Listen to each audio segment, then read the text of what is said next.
Promuovere sani stili di vita e corrette abitudini alimentari tra i giovani per prevenire le patologie oncologiche sono gli obiettivi del progetto Cancro Io Ti Boccio, promosse dall'Associazione Italiana per la Ricerca sul Cancro e realizzata in collaborazione con l'azienda ospedaliera che ha coinvolto gli alunni di numerosi istituti della città.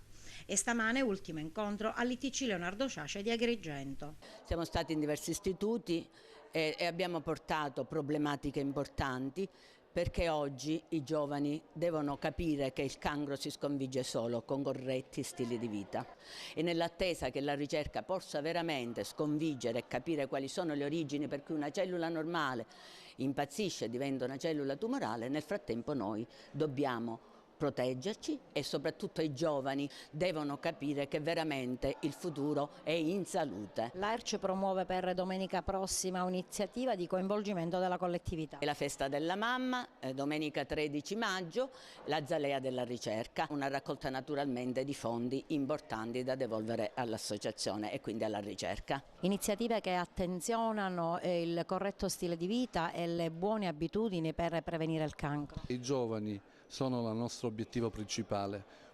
Iniziare a correggere il proprio stile di vita in età giovanile porterà sicuramente dei frutti in futuro nella riduzione dell'incidenza del cancro. Il messaggio che deve arrivare ai giovani è un messaggio forte: attenzione all'alcol, cirrosi epatiche e tumori epatici costituiscono una gravissima malattia, ancora oggi con una grande mortalità. Il nostro istituto partecipa sempre a queste iniziative, i ragazzi sono molto interessati e quindi la scuola offre questa ulteriore possibilità di arricchimento culturale e sociale. E sempre stamane l'Ipierico Fermi di Agrigento ha celebrato la giornata dell'Europa, dando vita alla terza edizione della Europe Day. Il ricordo della storica dichiarazione del ministro francese Schuman, da cui prese il via il processo di integrazione europea. Vogliamo essere ottimisti perché sappiamo che l'Europa può essere la nostra ancora di salvezza.